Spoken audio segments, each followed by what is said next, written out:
When the 8 lousiest motorists in the entire country showed up here 3 episodes ago, we couldn't get over their bizarre perspective on the world. They'd run into things, then claim it wasn't their fault.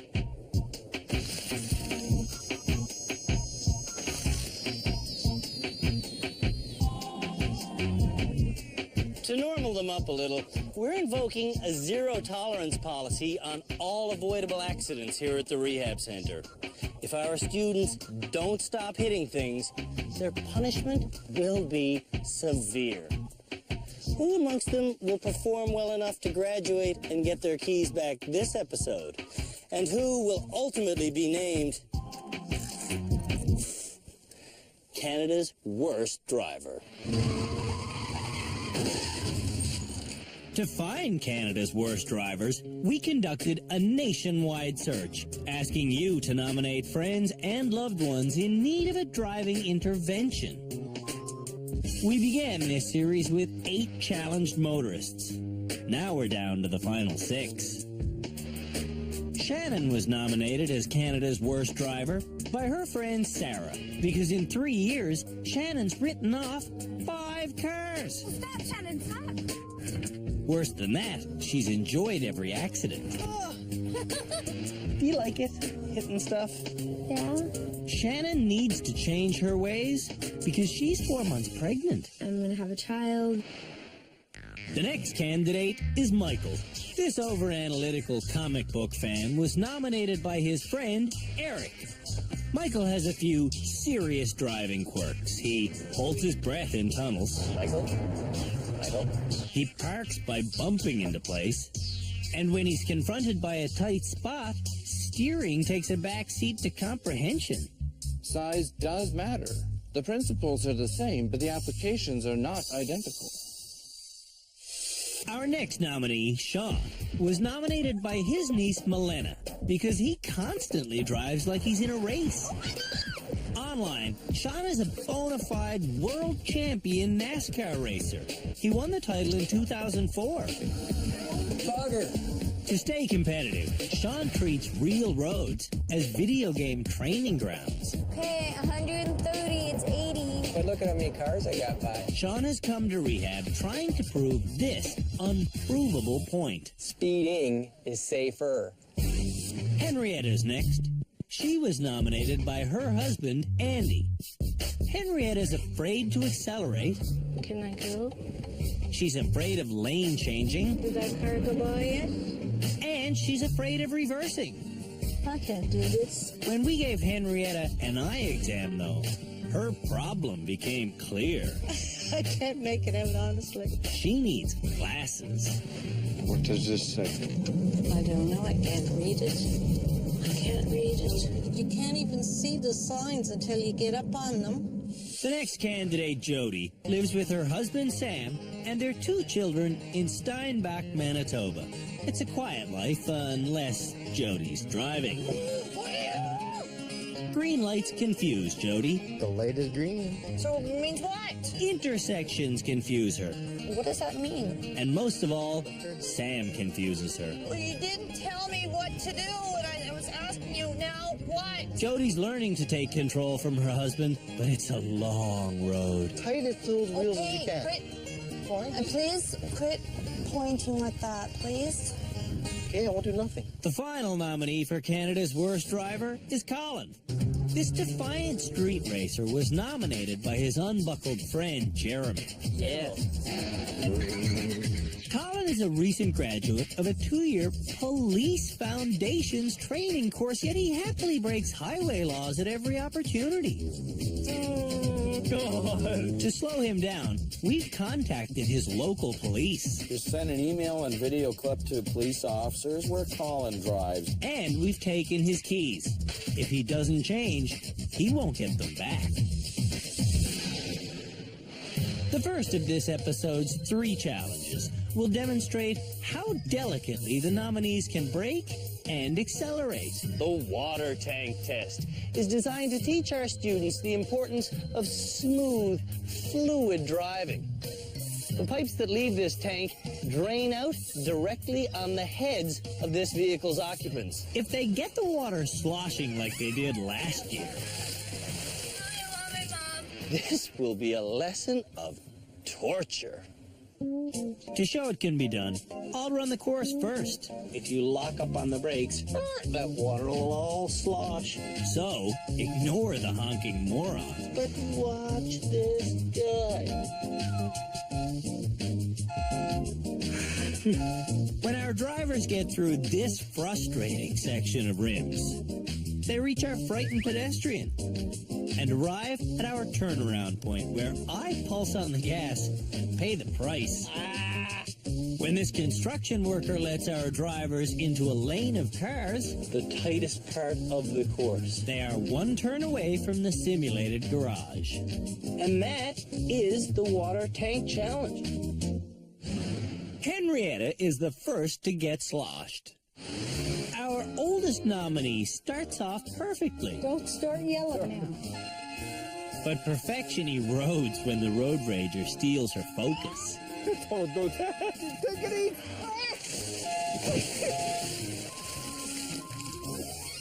How do I turn the wipers on here? Henrietta can barely see where she's going with a clean windshield. Her eyesight is 2100. Oh, I hit that one. That means what most people can see clearly from 10 meters, You're gonna hit one. Henrietta can only see from 2. I don't know where I gotta go. Henrietta owns glasses, I'm hitting the bumper. but she never wears them while driving. You're supposed to be watching it for me. Oh my God, I can't. I'm just round. Henrietta doesn't see the signs of her vision crisis. Oh my. Can I go? Yeah, stop right slow, please. Really slow, really slow. I knocked a couple of things over. Henrietta hit 7 obstacles and sloshed 300 of her 500 liters of water. Shannon's next to test her smoothness. Slower. Really? Yeah. As if she wasn't carrying a volatile cargo, Shannon tries accelerating to a normal speed. That was me. That was the bouncy. That was the... When the road rager appears, Shannon brakes suddenly. But the lesson doesn't soak in, because Shannon takes off only to slam on the brakes again.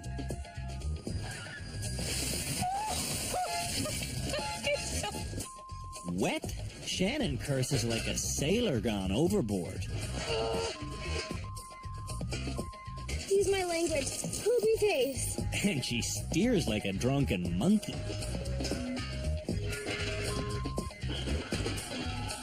Then our granny in purple pants Hi there, buddy. Whoa. has to run away from Shannon. At least I didn't hit her. Shannon shouldn't be proud yet. Well, now I sideswiped her. She's not in the proper driving position. She's far too close to the steering wheel. That's our head instructor, Scott Marshall. When Scott's not giving lessons, he's inside this control center along with the rest of our experts, evaluating every move Canada's worst drivers make. Juliana Chioviti is our high-speed expert. Marcus Adjaman deals with insurance issues, and Ontario Provincial Police Sergeant Cam Woolley is the law. I really think if these guys don't learn something here, they're both going to be statistics. At the end of every show, the experts and I decide which nominee deserves to graduate and return to public roads. Back on the Fluid Driving Challenge, Shannon's jerky driving style is now fully exposed. Should I come into a t-shirt contest? It's most revealing to see that when things go bad for Shannon, she doesn't even look. Shannon hit 8 things. She needs to open her eyes. That's like the best I've ever done. When we come back, Jody's blinded by a tsunami. Don't sing! Don't sing!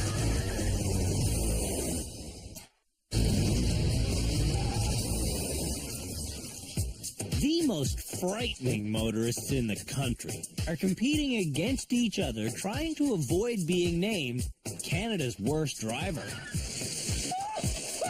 Today, the 6 remaining candidates are learning the importance of fluid driving as opposed to jerky driving. Colin knows all about jerky driving. He basically refuses to make an honest effort. Hey, I don't even care.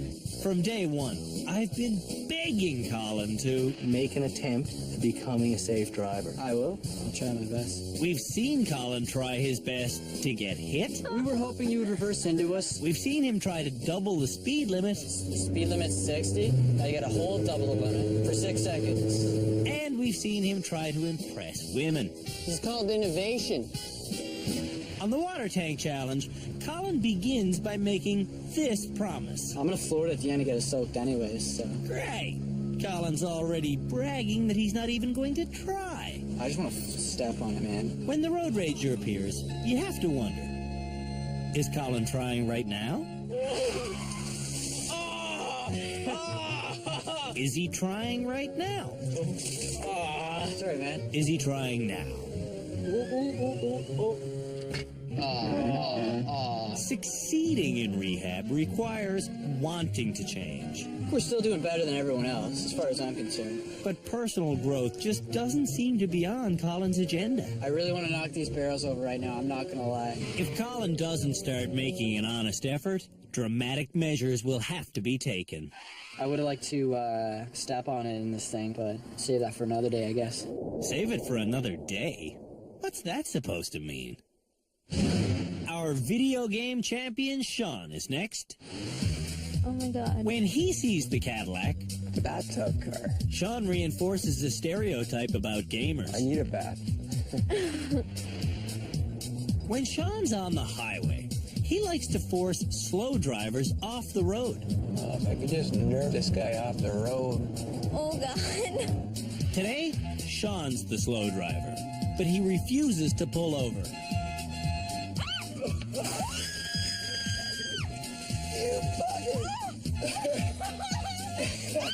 Oh my god. Sean drives like he's in a race, We gotta cut the apex. and he doesn't show any respect I'm going too fast for the turn. for the cargo he's supposed to be delivering. Sean's good enough to not knock the mirrors, Touch the mirror, you're fine. but Milena shouldn't put her fingers where they could be squashed. Milena is drenched. And I am done. Sean's chances of an early release are dissolving. That's my best challenge yet. No, it's not. It's the worst. Jody's next. She came to rehab with zero confidence. All I ask is if I can get more self-esteem. She needs a lot more self-esteem. What am I doing? Now what? When do I turn? In the short time we've known Jody, Okay, I can go, right? we've seen her ask for advice Now what? It's red. 1,208 times. Now what? Now what? Now what? Now what? Now what? Jody is getting more self-esteem, I'm quite pleased with my performance. I did fairly well. and she is becoming a better driver. Anything's possible. But she has an awfully long way to go, and she doesn't really grasp that. On a scale of 1 to 10, Jody thinks she was a 2 when she arrived at rehab. And now? You came in as a 2. Where are you now? I would say about a 7 or an 8. I'm getting there. Jody's driving ability between 1 and 10. Scott? 2. That's a serious driving instructor. 2. Don't delude yourself and think you're a 7 or an 8. You got a long way to go, Jody. Headed for their next challenge, This is the water spilly one. What do you mean water spilly? Jody's husband doesn't help her confidence. Water spilly. When Jody forces the Cadillac into gear, she gets water spilly. Don't brake hard. The drivers that overreact are the ones that get in trouble. Jody overreacts by speeding up. Jody, go for it. Don't panic. Guys, I'm safe. Wipers. Jody drives blindly ahead, Jody, don't panic. afraid to touch the brakes. She's in full panic mode. She scares me. Jody scares herself, I'm so nervous. and when she's nervous, her confidence melts. I'm gonna hit these cars. I'm gonna hit these cars. I'm rubbing here somewhere. Turn my way. When I say a little bit, you don't turn I the wheel know, 60 but I'm rubbing. You're turning the wheel my way some more. Why? Now you're gonna hit this car. Turn that way.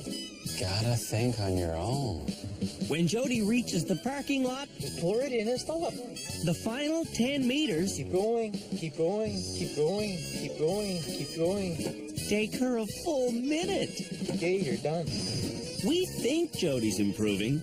Her husband doesn't. She hasn't been rehabilitated yet at all. She's not done. Mean thing to say. So it's not a mean thing to Listen say. to It's me the truth. back I'm not here. going to say you're rehabilitated because you're not. I'm not saying that I.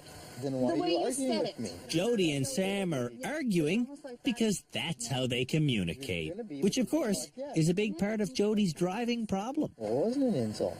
Well, to me, I took it as being an insult. You should have said, I'm Well, I not apologize there. I'm then, on and my I'll way change to my the. word. Michael is the final person to drive the water tank mobile. Oh, joy. I once asked this comic book fan, Who are you most like in the comic book world as a driver? As egotistical as this may sound, Mr. Fantastic. Why? Because before he does something, he thinks it through and through and through until he is absolutely certain that he's doing the right thing. Who is it in the comic book world that you would most like to become as a driver? Batman. He's more of an improvisational thinker than I am. Michael starts off like Aquaman. Yolanda was smart. She made sure I had spare underwear in my pack. I can see why. When the road rager approaches, Michael drives into the deep end. Whoa! We can't get any wetter. This is true. I have been drier upon getting out of my swimming pool at home. Michael needs to start driving more like Mr. Fantastic. If he tries the Batman thing, I think there's going to be a lot of bam going on. No. Well, at least that rim didn't go completely down. When he gets through the rims, Michael approaches the mobile home The Bahamas. and is shocked by this character. Whoa. When Michael gets to the construction worker, he still hasn't learned to brake gently. I am becoming exceptionally peeved. And he's getting more cartoony by the second. Let us beware of doors. Yes, I fully expect one to go kersproing at any moment. No doors go kersproing, but Michael's tires almost go kapow. It's just rubber on rubber. No, it's also mirror on mirror. Mirrors are designed to take that sort of misfortune. When Michael pours himself into the final parking spot, he blames his jerky driving on physics. Water in motion wants to stay in motion. Inertia's mean, isn't it? Tell me about it. After the break, Jody learns a new word, roundabout. A roundabout's just a fancy thing for an intersection, Jody. Well, how can it be a fancy name for an intersection when this is an intersection?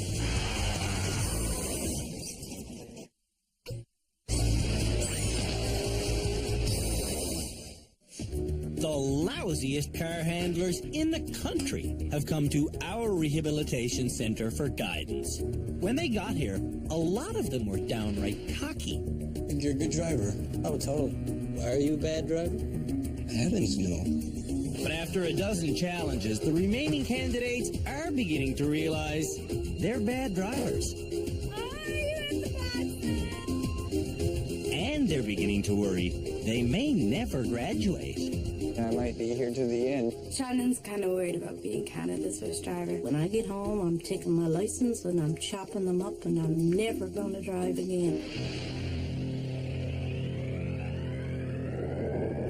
The Driver Rehabilitation Center this year is bunkered down at Canadian Forces Base, Borden, a massive military training facility that has all the trappings of a small town.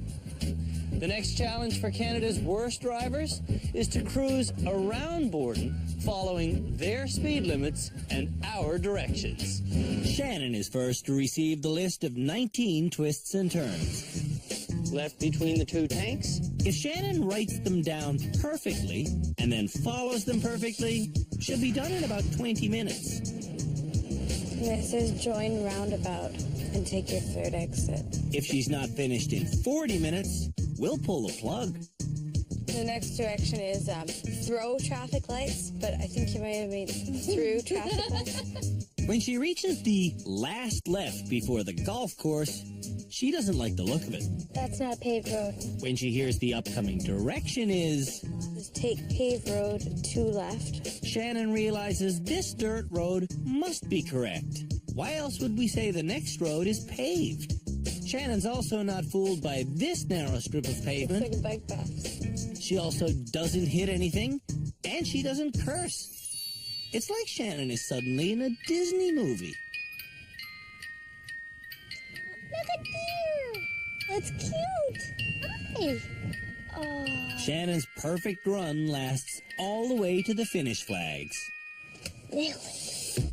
Shannon really wants to graduate. Our expert video game racer, Sean, is next.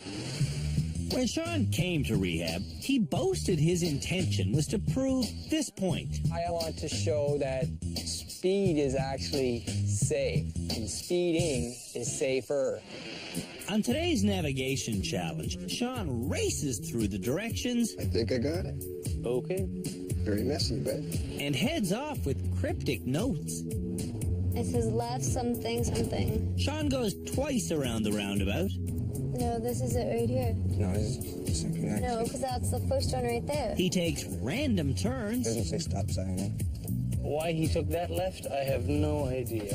And he drives 6 kilometers off course. Are you sure that was right, Sean? Pretty. When Sean realizes he's lost, the speed freak within him takes over. We're doing 50 in the playground zone, so I have no idea where he's off to now.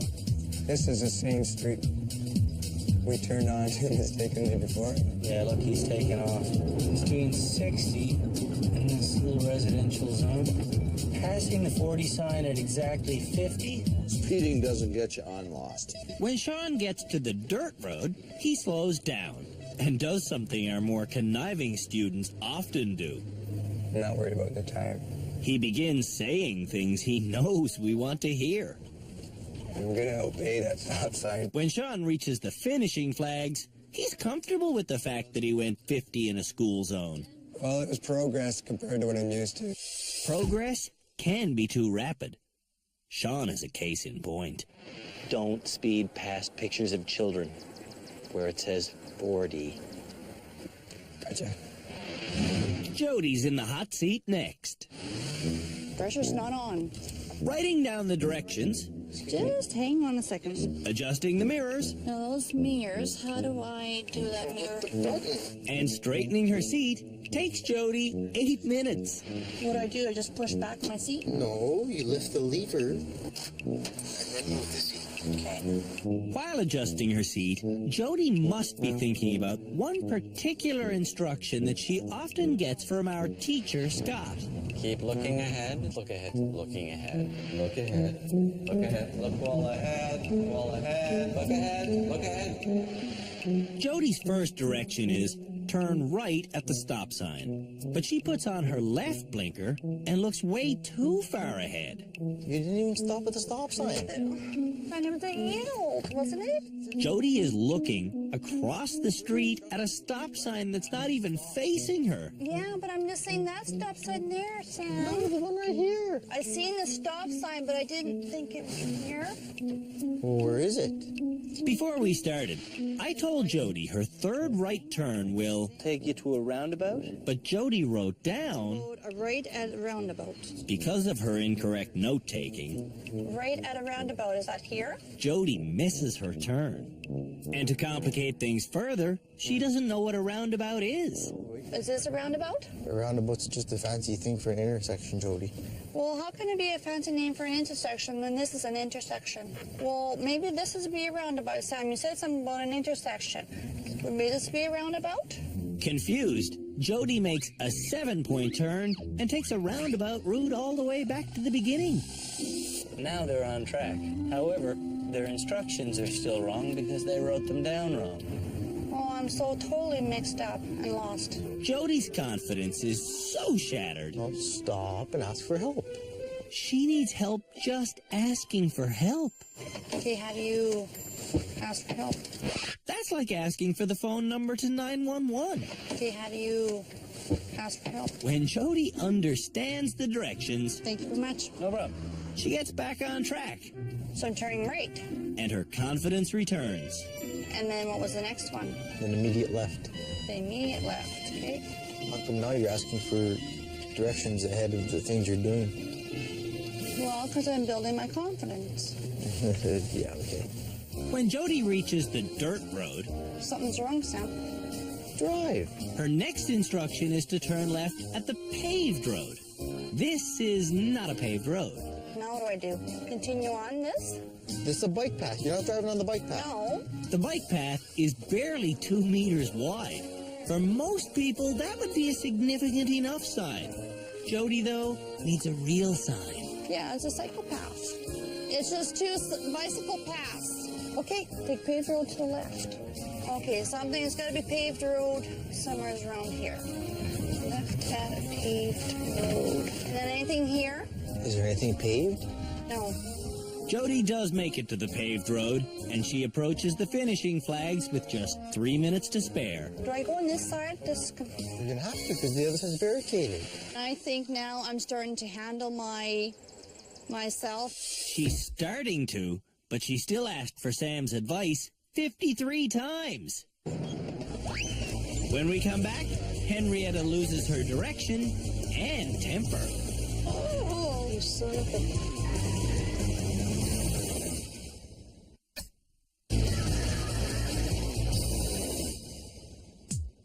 Canada's worst drivers are performing a navigational challenge designed to drive home the importance of good note-taking. Michael is next to get directions. To write them down, Michael uses his trusty fountain pen and 9 of his 40 minutes. I never learned how to write shorthand. Neither did I, but people just write L instead of left. Eric is all too familiar with how thorough Michael is. When Michael's setting up for doing a task, he sets himself a mental checklist. Enter car, put on seatbelt, turn key, 3/4 turn, release. This is how methodical the checklist is. On today's navigational challenge, Michael's perfect checklist is working out, well, perfectly. He makes the first 13 turns without a single hitch. At this point, we're about 2/3 through the instructions. Which is good. Yeah, the last left before the club. This is not the last left before the golf club. I think there was another left. I think you're right. Michael quickly finds the correct left, but it's too dirty for his liking. This is not paved. You're right. I think we had the right road in the first place. I think we did. Instead of trusting his perfect checklist, Michael is now making up information he was never told. Because they definitely said it was a paved road. Yep. And that is road, but it is not paved. So this was correct. No, Eric, this is not correct. I think we're off course. I think we're lost, yeah. Michael turns back to the dirt road for further analysis. And what worries me is that there's a stop sign there, and this is only 1 lane wide. In episode 1, Michael drove on his first gravel road, and he was very intimidated. Anyone who thinks they can tear along a road like this is either a fool or in a remake of Dukes of Hazzard. But today, on his first dirt road, Michael's driving like a rally car racer. Yes. Look at him go. Yes. Okay, slow it down or get out of the ruts. I have this nagging suspicion that we've gone catastrophically wrong in our navigation somehow. When Michael reaches the bike path, he is baffled. Something is not making any sense at all. That's not logical. So, he turns around. We take a right at the stop sign. Then we should be at our flags. Let us hope. Hope, Michael, is not a strategy. Okay, everything is just going wonky now. With less than 5 minutes remaining, Can you guys hear me on the walkie? I call Michael to get him back on track. Michael, please stop. Oh, this is great. Now we have a lost driver and we're tailing them and their walkie-talkie is dead. Michael, stop. I hear honking. Yes, yes. So do I, but I'm trying to determine who's honking. Stop, Michael, stop. Oh, looks like we're gonna have to do the dirt road again. Beck, stop, stop. Okay, maybe not. For a guy who loves logic, Michael sure is illogical. Impressive that you took the most thorough instructions, not that impressive that you didn't follow them. Yeah. Next on the course is Colin. At the end of Colin's last challenge, he said, I would have liked to step on it in this thing, but save that for another day, I guess. So, today we're a little concerned about what he might do. One thing Colin doesn't do is write down the directions. Left between the two tanks. First quick right. He captures them digitally on Jeremy's cell phone. Gadget boy, he's going to let the phone do the thinking. But being literate has its advantages. Each time Colin wants a new direction, We redo this. Yeah. Jeremy has to listen to the entire list all the way from the beginning. Hold on, we'll block track. As a result, Colin misses the second turn. Left, left. They're completely lost already, yet they don't even know it. Jeremy listens to the directions again. I think we gotta go over there. Yeah. Head back.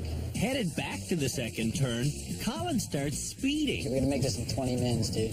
There's a speed limit of 60 on this road. They're doing 80 now. When Colin gets back on course, Man, this is cake. his cockiness is nauseating. Can I get some tea with this piece of cake? This road is 40 kilometers an hour. We're already doing 45 and we're accelerating. That's 50. And that's Colin pulling away from me. Think we could lose him? Maybe. Obviously. A real list of directions would be sweet. Let me hear it one more time. Due to technical difficulties, Dude, let me hear it again. One more time. Dude. Colin misses another turn. I'd rather go back than get lost, so. He does manage to find the dirt road, though. Uh-oh, dirt road. And on it, he bolts up to 70 kilometers an hour. 20 over the speed limit. Make up some time on this road. When Colin gets off the dirt road, he speeds up to 80, headed for a blind turn on this single-lane road. He's trying to lose me. When Colin reaches the end, he has to wait for my arrival. Let's talk about going 80 in a 60 zone, 50 in a 40, and 70 in an unmarked back road. Really? Yeah. I was trying to watch his speed. That's a line Colin tells to us every time after he speeds. But I don't think that was too fast there. I don't think we went too fast. So why did you fly? I didn't fly. You just feel compelled to speed. It's almost pathological, huh? To be honest? To be honest, Colin has much bigger issues than driving. Henrietta's the last person to receive my directions. Everybody else I made right out of these directions. I'm giving you our actual list. Good, I don't have any glasses. Wait, if Henrietta's sight is so bad she can't read a list, how is it that she's able to drive? I'm just a little bit concerned before we start. When I handed you that list, you said that you didn't have your glasses on. I don't need them for driving. If Henrietta doesn't need her glasses, she should easily make her third turn between these two tanks. But Henrietta can't see the massive armored vehicles or the real road. No, this is the parking lot. Okay, I think we made a mistake there. Andy manages to convince Henrietta to turn back. Now what am I going to do? Okay, keep going here until we find the two tanks. Is he kidding? Hi, I'm lost. Go left between the two tanks. Yes, Andrew. I understand. Don't get mad at me. I'm trying to help. It's too late for that. Henrietta's already mad. I'm going to go left right into the building. Right in there. That's right there. No, we can't go that way. Henrietta gets through the tanks. Right here? Then gets stuck on the roundabout. Here? We can't be doing it right. I got to do something. Henrietta plays exit roulette and picks the wrong one. We must be way off course here. After 4 minutes of pointless driving, Andy convinces Henrietta to head back to the roundabout, I'm going to lose it. where she starts going loopy. Where do I go? This is the first exit. I'm going Just relax for a minute. I can't stop in the middle of the road, Andy. No, just... Oh! Drive me nuts. Maybe he should be driving her van. When Henrietta makes it to the dirt road, Andy. Just back up. she wants nothing to do with it. I hate this. So she goes somewhere else and refuses to try again. Just did that. Okay, well, let's go back and do that again. Back up. Do up. what? Take that dirt road. You son of a... Henrietta does wish she had her glasses, but only her reading glasses. Where I'd get some kind of glasses I could wear and do my own navigating. When we come back, our bear gets a fishtail in the mouth.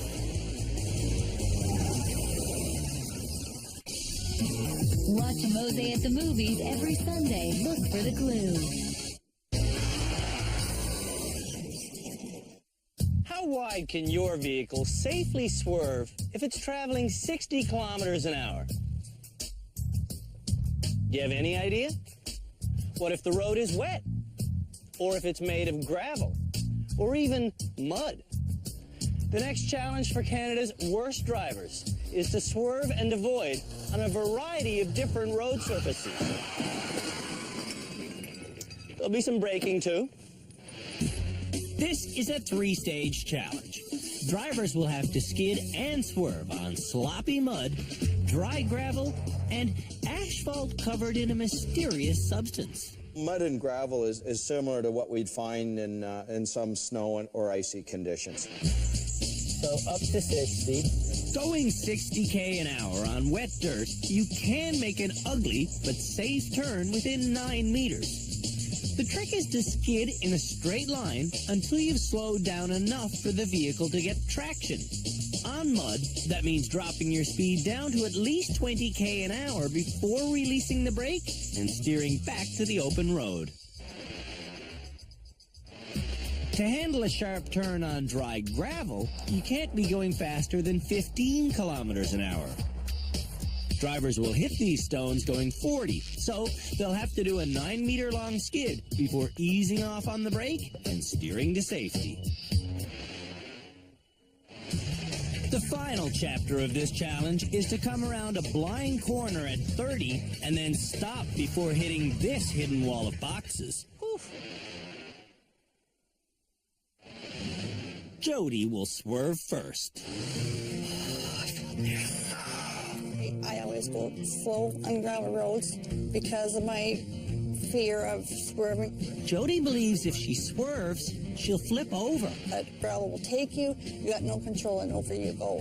When rehabilitating drivers, it is crucial that they try their hardest. Jody certainly does that. Okay, I can do this. I can do this. I can do this. I can do this. I can do this. I can do this. do this. I'll do this. I can do this. I can do this. I can do this. I can do this. I can do this. I can do this. I can do this. When Jody takes off toward the mud, she panics, and what she can't do is see where she's going. Where am I going? Where am I going? Jody's going into the far side ditch. Well, that didn't go so well. When Jody slams on the brake, she does correctly turn the steering wheel, but she never lets off on the brake. As a result, she simply skids too far. Naturally, when you brake in any sort of instant, you know, you're taking all your momentum, it's going up to the front tires. If you keep all that weight on, you're naturally going to go straight. You want to release a little bit and carry on. On her brake and swerve on dry gravel, it's a similar story, except worse. Oh, mama dear. This time, Jody starts skidding much too late, and she lets go of the steering wheel. When she heads off for her swerve around the Winnebago, Jody's wide enough to see the wall of boxes early, and this time she brakes correctly, but thinks she didn't. I didn't do it. I didn't do it. I didn't do it. Jody's self-esteem is sputtering on empty. I think we got a lot of work to do with her. Out of control emotions means an out of control driver. Henrietta's next. When Henrietta attacks the mud course, she skids straight through without even trying to regain control. Not much swerving. Henrietta never released the brake. When Michael takes his run at the mud, he doesn't get up to 60. Go, go, go, go. I am going. And he hits the boxes. Sean gets up to 60 and then some before he dramatically fails this challenge and thinks he's been set up. I don't think that can be done. Of course it can be done, and Shannon shows us how. Look where you want to go. Go, go, go, go. If Shannon aces this, she could be our next graduate. Without missing a beat, she whips back up to 40 for the skid and turn on gravel. She almost makes it, but as she's regaining traction, Shannon gives the rear-wheel drive Camaro a big pulse of gas, and its rear end swings around, knocking our poor bear's head off. She was too fast to the gas right there. Fishtailed and she lost control. Sean's next. He bears down on the gravel turn with the focus and flair of a professional stunt driver. Maybe Sean will be our next graduate. Michael might not have Sean's flair. I'm going. But he also gets through the gravel skid and turn correctly. Perhaps Michael will get his keys back this evening. When Henrietta takes her charge at the gravel, she's driving so slowly, her skid stops her before she even reaches the turn. So she stomps on the gas and loses control again. Jeepers indeed. Swinging into the blind turn, Henrietta doesn't have the courage to go 30. By the time she rounds the corner, she's already finished. Like Henrietta, Michael also takes the turn slower than 30. I think I may have messed up. Sean takes the blind turn going faster than 30, and he doesn't have time to stop before the wall of boxes. What am I going to here? So he makes a last-second swerve to safety. Ooh. Watch again. Scott tells Sean to let off on the gas. No pedals. But Sean tunes him out. Under pressure, I would tune out God himself. Wait a sec. Sean says he drives better under pressure. When Shannon comes around the final corner, she's a little out of control, which is enough to do a lot of damage. Shannon flunked swerve school, but thinks she did great. I kick ass. When we come back, Colin takes a run at the skid and swerve course, and someone graduates.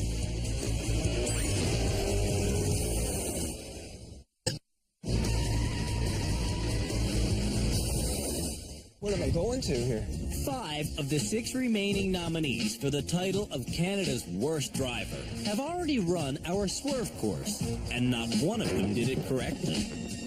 If Colin goes through perfectly, he'll be our next graduate. Actually do it. Let's do it. Graduate. All right. Okay? Have a good run. You too. Be safe. Headed for the mudslide, Colin seems more intent on posing than on driving. When he hits the mud, he lets go with his right hand and tries swerving with just his left. Let's watch that again. Colin is so focused on his one-handed swerve, he doesn't hit the brakes until he's between the boxes. So his momentum carries him right off the road. Colin is an experienced off-road driver, so this smells sort of fishy. Yeah, he's terrible. He's not trying. Now, is that intentional or is that...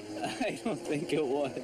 Look ahead, look ahead. When Colin hits the gravel, he swerves back and forth straight into the boxes. It's another suspicious accident.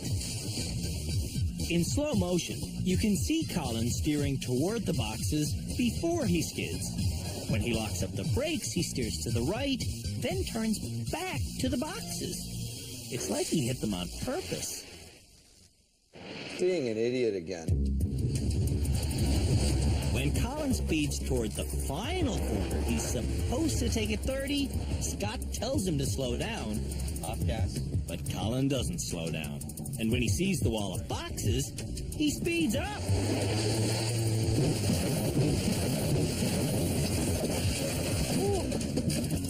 Sweet. Sweet? This guy's not a bad driver. He's a vandal. Didn't see the wall of boxes? I did. And you hit the gas? Yeah. That's in the heat of the moment. But 10 minutes later, Colin says this. I wouldn't just see boxes and step on the gas and say, "Whoa, let's take these out." It doesn't work like that, no. So then, what exactly happened? What happened was I came around the corner, I was accelerating, I still accelerated, and I blanked out. He blanked out? I kind of blanked out just for a second, and before I knew it, I had hit the boxes. And if you don't want to believe that, I don't care. Jeremy will back me up. Sometimes I'll blank out just for a second. Jeremy, can you not back me up? That happens? Yeah, it happens. Yeah, it happens from time to time. I'll just blank out. I blanked out for a second, and that's what happened. That's not what he told me. You come around the corner, you saw a wall of boxes, and then you gave it gas. Was he lying to me? Maybe I did lie. Maybe I said, "Oh, I tried to hit the brakes," and I didn't. That's it. I'm a human being, Andrew. So once and for all, let's hear the real story. I blanked out for just a second. I went fuzzy for just maybe half a second. Before I knew it, I was through those boxes. And if you choose to believe that or not, that's your choice. But I really don't care. Would you choose to believe Colin if you were Cam Woolley? Last episode, Sergeant Woolley learned Colin often gets out of speeding tickets by lying to police. But I usually just say, "Oh, I'm late for a test for my police foundations course." Colin says he tells that lie because... I don't think cops are the smartest people out there. Smartest people out there. Smartest people out there. Today, when Colin takes the hot seat, he tries to dazzle Sergeant Woolley with his clever blank-out story. Frustrated, and I blanked out for a second. If you're going to convince me now that you blanked out, then I don't think you should have a license. First time it's ever happened. But you're telling me for sure you blanked out? Should you be under a medical driver's license suspension? You fed us the same crap in episode 3. You're doing it again. When Colin leaves, he makes a phone call and gets busted by some of our stealth surveillance devices. I happened to overhear Colin talking on his cell phone. He was bragging that he was kind of faking them. He said that he got them back. He busted up the windshield on the BMW and he ran it through the boxes. And he sounded just absurdly proud of himself for having wrecked the car. Now speculation is rampant about Colin's ranking as Canada's worst driver. I really do think he will be labeled Canada's worst driver. Final 3, here you come. Reserved slot for Colin. I don't think he's gonna be going home. I wanna go home. There's a good chance that we'll be here, the two of us, fighting it out to see really who is the worst driver. I hear something. What's that sound? Sounds like keys. Oh, that's Andrew bringing me my keys back. It is time for the experts and I to decide who has improved enough to get their keys back and graduate.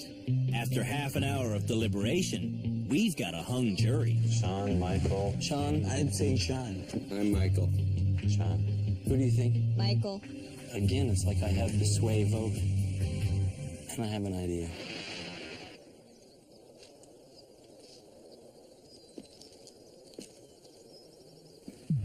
We've reached the end of our 4th episode here at Canada's Worst Driver, which means it's time for someone to get their keys back and drive home. It takes a very special kind of person to graduate from this establishment, a tough person. Jody knows that. Michael does too. But the person who will be getting their keys back this week is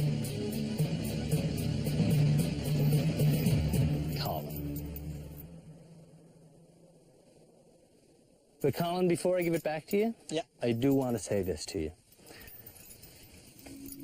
Driver rehabilitation centers just like this one have existed now for 5 years. We operate in 9 different countries. And in the entire history of us doing this program, no one has ever been expelled from our educational course.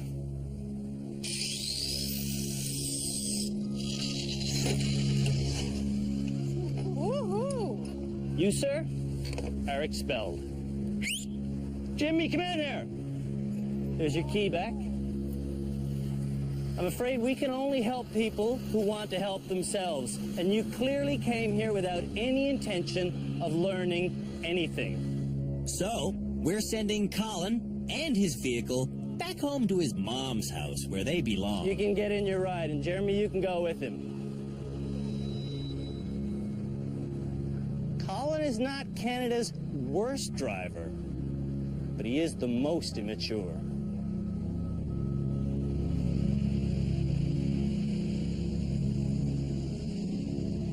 Oh my God, that's Colin came to rehab without any intention of becoming a better driver. Wow, you're so cool. He pulled in, wanting to show the world exactly what kind of person he really is. How fast are you going on the dirt road? Buck 20. And how fast is the speed limit? I think it was 60. We're doing about double a day. 50, 60, yeah. We thank Colin for his honesty. What he's done is a valuable public service. See, this is what I like. I like driving at a normal speed of like 150, 160. What are laws, really? Colin proves our most important point. Namely, safe driving requires extreme focus at all times. You can't just be concerned with yourself. Sadly, you also have to be ready to avoid potentially lethal street racers like this ignorant, self-absorbed 20-year-old. Let's all hope Colin loses his license before his life.